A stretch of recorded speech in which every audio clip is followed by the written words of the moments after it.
पूछता कौन दिल के टूटने का सबब, पूछता कौन दिल के टूटने का सबब, हम तो जैसे किसी के थे ही नहीं। नाजरीन, मैं हूँ बिस्मिल्लाह आफ्ताब आलम और आप देख रहे हैं उर्दू हिंदी नॉलेज चैनल। आइए, आपके जो कमेंट आ रहे थे आज वहाँ से शुरू करेंगे। ऑब्जेक्टिव सारे क्वेश्चन मैं आपके सामने लेकर के आया हूँ।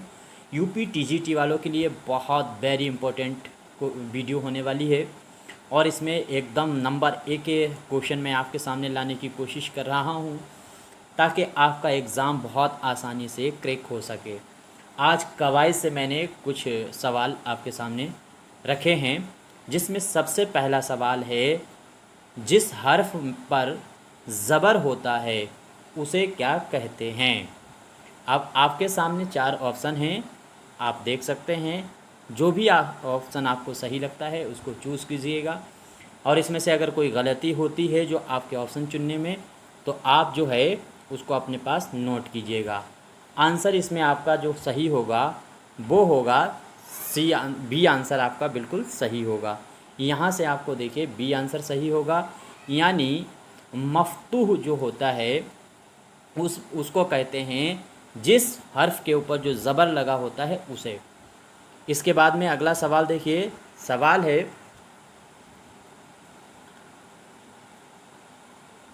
जिस हर्फ पर तशदीद होता है उसे क्या कहते हैं। जैसे जिस पे ज़बर होता है उसे क्या कहते हैं, अब तशदीद आपको बतानी है। तो तशदीद जिस पे होती है उसको क्या कहते हैं। उम्मीद करता हूँ सभी के आंसर सही हो रहे होंगे। इससे पहले की वीडियो आपने नहीं देखे तो प्लेलिस्ट में ज़रूर जाइएगा और जो मैंने एक वीडियो अभी रिवीज़न वाली डाली है उसे ज़रूर देखिएगा और ये क्वेश्चन फिर अगले फ्राइडे में रिवीज़न में आएंगे। तो इसमें जो आंसर आपका सही होगा वो सही होने वाला है बी आंसर जिसने भी दिया है उसका बिल्कुल सही आंसर होने वाला है। यानी जिस हर्फ पर तशदीद होता है उसे कहते हैं, इसमें बी नहीं, इसमें मुशद्दद होगा। आपका डी आंसर सही होगा, उसको हटाइए, बी गलत है। डी आंसर आपका बिल्कुल सही होने वाला है। Answer D. मुशद्दद का मतलब ही होता है 2 बार किसी अच्छा, अगर आपसे पूछा जाए मुशद्दद अल्फाज सबसे ज़्यादा किस ज़बान में इस्तेमाल होते हैं, ये सवाल मैं कई बार आपके सामने लेकर आ चुका हूँ। खड़ी बोली में सबसे ज़्यादा इस्तेमाल होता है। ये बहुत आसान सा सवाल आया है अब आपके सामने। उम्मीद करता हूँ ये सभी का आंसर सही होगा। उर्दू हुरूफ़ तहज्जी में हुरूफ़ शमसी की तादाद कितनी है। हुरूफ़ शमसी की पूछी जाए, हुरूफ़ कमरी की पूछी जाए, ये आपको अच्छे से याद होने चाहिए। तो आपका आंसर इसमें सही होगा सी। 14 ही शमसी की भी है और कमरी की भी 14 ही है। दूसरी चीज़ याद रखिएगा, कुल पूरे हुरूफ जो हैं उर्दू अल्फ़ाबेट में कितने हैं, तो 36 हैं। अरबी के कितने हैं, 28 हैं। 4 फ़ारसी के हैं और 4 हिंदी के हैं। इस तरह से आपको याद रखना है इसका क्रम। और साथ ही साथ ये भी याद रखना है कि मसूद हुसैन खान ने कितने हुरूफों को माना है, ज्ञान चंद्र जैन ने कितने माना है। 85 हुरूफों को सबसे ज़्यादा इंशाअल्लाह खान इंशा ने माना है। आगे देखिए, साख्त के एतबार से लफ्ज़ की कितनी किस्में होती हैं। साख्त के एतबार से लफ्ज़ की आपको किस्में बतानी है, कितनी होती हैं। यहाँ से देखिएगा हट गया है। तो उम्मीद करता हूँ साख्त के एतबार से लफ्ज़ की अगर पूछा जाए तो वही एक तरफ जो है वो मुतफरिक हुरूफ होते हैं और गैर मुतफरिक होते हैं, और इस तरह से इसकी किस्में जो होती हैं वो 2 होती हैं। जिसका भी आंसर सी है वो बिल्कुल सही है। यूपी टीजीटी वालों के लिए बहुत ही अहम, यहाँ से सारी वीडियो मेरी जो आने वाली हैं वो एकदम टॉप क्लास की होंगी और यूपी टीजीटी का एग्ज़ाम बहुत जल्दी होने वाला है। साथ ही साथ आप ये भी रखिएगा कि यूपी टीजीटी के एग्ज़ाम की डेट अगले संडे तक शायद आपको मिल जाएगी। कैलेंडर जारी होने वाला है। खानम लफ्ज़ उर्दू ज़बान में किस ज़बान से आया है, तो खानम लफ्ज़ आपको बताना है किस ज़बान से आया है। उम्मीद करता हूँ सभी जानते होंगे कि हुमा खानम, इल्मा खानम, इस तरह से आप नाम लगा लेते हैं। तो जो खानम लगता है खान से बना होता है अमूमन। तो ये आपका आंसर सही होगा तुर्की। और जिसने भी बी आंसर दिया है उसका बिल्कुल आंसर सही होने वाला है। एराब किसे कहते हैं, अब एराब आपको बताना है किसे कहते हैं। अब रोज़ जो वीडियो आएंगी उनमें ग्रामर के क्वेश्चन आते रहेंगे। अगर 20 क्वेश्चन में लेकर के आऊँगा तो 4-5 क्वेश्चन ग्रामर के होंगे। अभी एक और जो है पोर्शन छूटा हुआ है, जैसे रिसालों पे बात नहीं हो रही है, वो भी क्वेश्चन आपके सामने लेकर के आएंगे। इसका जवाब दीजिए।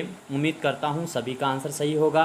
क्या ए सही होगा? अरब में रहने वालों को, अरबी ज़बान बोलने वालों को अरब कहते हैं, या फिर अरबी की एक सवारी का नाम है, या फिर ज़बर और ज़ेर और पेश की जो अलामतें होती हैं उसको कहते हैं। उम्मीद करता हूँ सभी का आंसर सही होगा, क्योंकि इसमें अंदाज़ा भी लगाया जा सकता था, और जिसने भी अंदाज़ा लगाया होगा डी का वो सही है। आपका आंसर डी सही होने वाला है। अगला सवाल है खड़ा ज़बर। खड़ा जो ज़बर होता है, जैसे आला हम लिखते हैं तो उसमें खड़ा ज़बर आखिर में लगाते हैं, तो ज़बान का किस ज़बान का में इस्तेमाल होता है? तो खड़ा ज़बर जो है वो किस ज़बान में इस्तेमाल होता है? 4 ऑप्शन आपके सामने हैं। उम्मीद करता हूँ सभी का आंसर सही होना चाहिए। देखिए, अगर आप बिल्कुल नए हैं, मेरे चैनल को पहली बार वीडियो को देख रहे हैं, तो चैनल से जुड़ने के लिए चैनल आप सब्सक्राइब कर सकते हैं और अपनी एग्ज़ाम को अच्छी तरह से तैयार कर सकते हैं। उर्दू को फ़रोग़ देने के लिए आप दूसरों को शेयर भी कर सकते हैं, आपकी मर्ज़ी है। अच्छा लगे तो लाइक कर सकते हैं, वरना डिसलाइक। तो इसमें जो है डी आंसर आपका सही होने वाला है। अरबी याद रखिए, अरबी में ये चूँकि अरबी से ही अमूमन उर्दू में हुरूफ और अल्फाज ज़्यादा आए हैं। आगे बनावट के एतबार से लफ्ज़ की कितनी किस्में हैं? तो बनावट के एतबार से लफ्ज़ की आपको किस्में बतानी हैं कितनी होती हैं। उम्मीद करता हूँ सभी का आंसर ये सही होना चाहिए। आपका आंसर जो सही होगा वो 20-80 सही होने वाला है। लफ्ज़ के जो किस्में होती हैं वो भी 2 होती हैं। इसके बाद में है जज़म। जो जज़म होती है उसका दूसरा नाम क्या है? उम्मीद करता हूँ आपको याद रखना चाहिए। देखिए, जज़म, सुकून और एराब वगैरह जो है वो आपको अच्छे से आने चाहिए। तो इसमें जो जज़म होता है वो आंसर आपका सी सही होगा। जिसने सुकून दिया है वो उसका आंसर बिल्कुल सही है। इसके बाद में अगला सवाल है, 2 मुतज़ाद लफ्ज़ का मुरक्किब लफ्ज़ दर्जा झेल में से कौन सा है? तो आपका इसमें मुतज़ाद तलाश करना है। जैसे सुबह और शाम, दिन और रात, एक दूसरे का जो उल्टा होता है वो होता है मुतज़ाद। तो उम्मीद करता हूँ अब आपका आंसर बिल्कुल सही हुआ होगा। जिसने भी आंसर सी दिया है, हार जीत, तो बिल्कुल उसका आंसर सही होने वाला है। सी आंसर इसका बिल्कुल सही है। अच्छा, एक बात और भी याद रखिए, अगर जिस शेर में गिनती 2, 4, 6, 8 इस तरह से गिनतियों का भी हेर फेर कर दिया जाए शेर में, उस शेर में भी मुतज़ाद ही होता है। आप लेकिन अगर दहाई में उसका इस्तेमाल करा जा रहा है शेरों में, 10 में कहूँ, 100 में कहूँ, हज़ारों में कहूँगा, फिर बदल जाएगा। लेकिन 2, 4 इस तरह से अगर इस्तेमाल होता है तो मुतज़ाद होता है। गिनतियाँ उलट फेर भाई, 1 का उल्टा क्या होगा? 2 ही तो होगा। 2 का उल्टा क्या होगा? 4 होगा। तो इस तरह से मुतज़ाद होगा। तो अगला सवाल है, ज़बान में हुरूफ का जो मजमुआ होता है उसे क्या कहते हैं? हुरूफ के मजमुआ को क्या कहते हैं? उम्मीद करता हूँ सभी के आंसर सही होने चाहिए। अच्छा, कुछ भी गलतियाँ होती हैं उसको ज़रूर बताइएगा। अगर कोई आपका मशवरा है तो ज़रूर दीजिएगा। मैं आपका बेहद शुक्रगुज़ार रहूँगा, और अगली बार उनको अगर मशवरा है तो उसको शामिल करने की कोशिश करूँगा, गलती है तो सुधारने की कोशिश करूँगा। तो इसमें आपका जो आंसर सही है, चारों जो ऑप्शन हैं उनमें आपका आंसर फर्स्ट सही होने वाला है।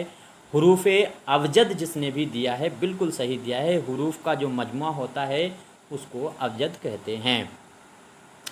इसके बाद में अगला सवाल है, टे। ये हुरूफ हैं, टे, डाल, अड़े, किस ज़बान के हुरूफ हैं?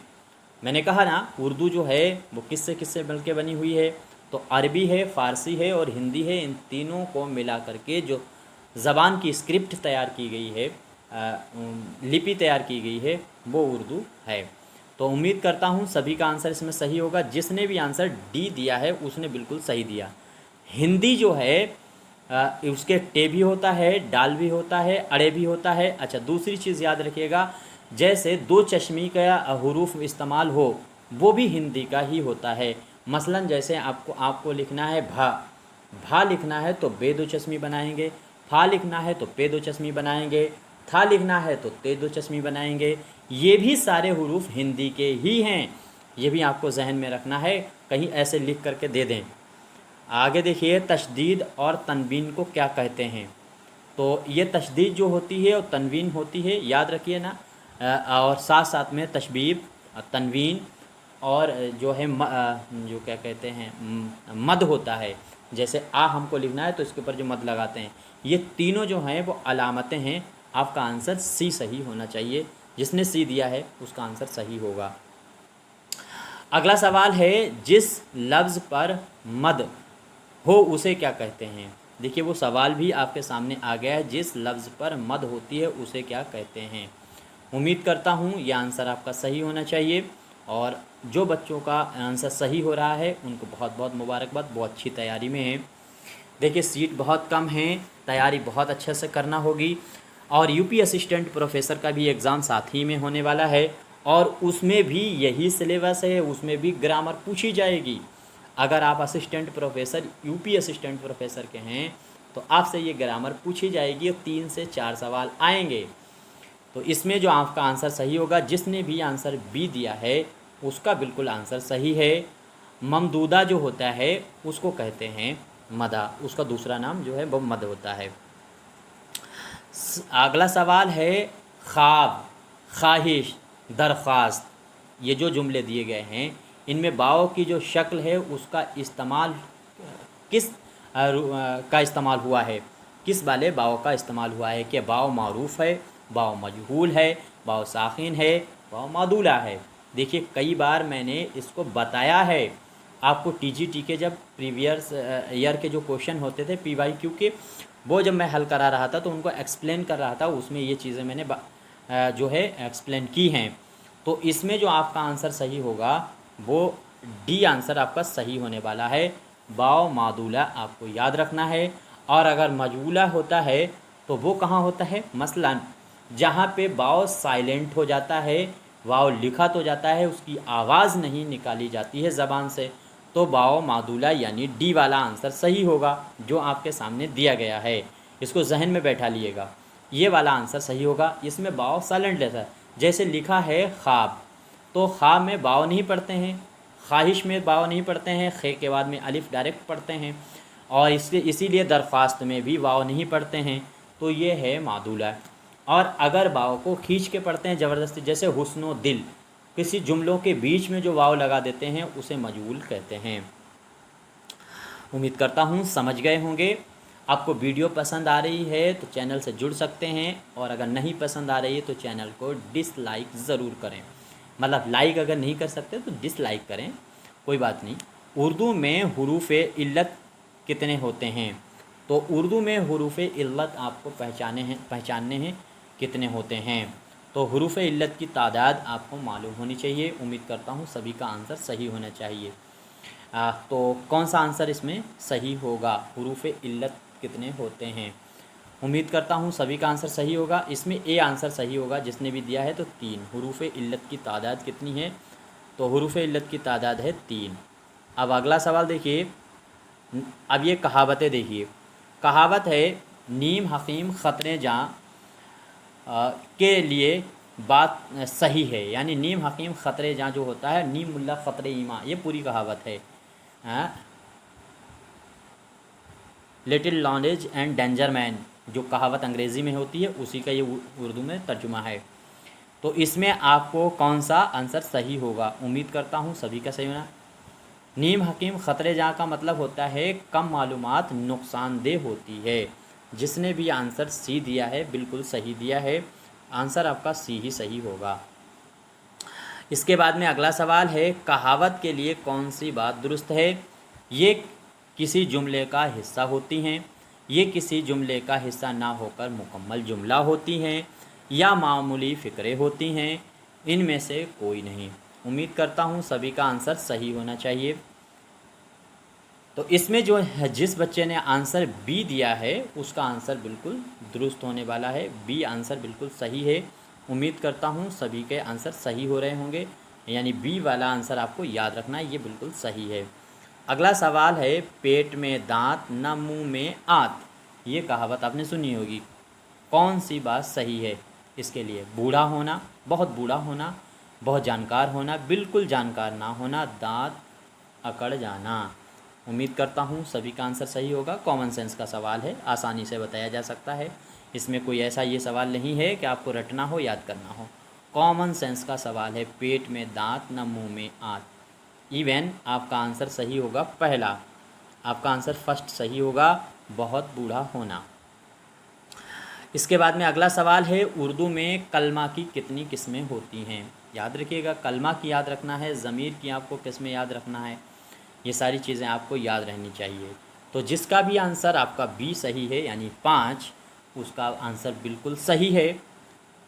अब यहाँ तक ही क्वेश्चनों पे बात करते हैं, और इनमें कोई गलती हुई है तो ज़रूर बताइएगा। आपका कोई मशवरा है तो ज़रूर दीजिएगा। अगर आपको लगता है किसी के काम आ सकती है उसको शेयर कीजिएगा।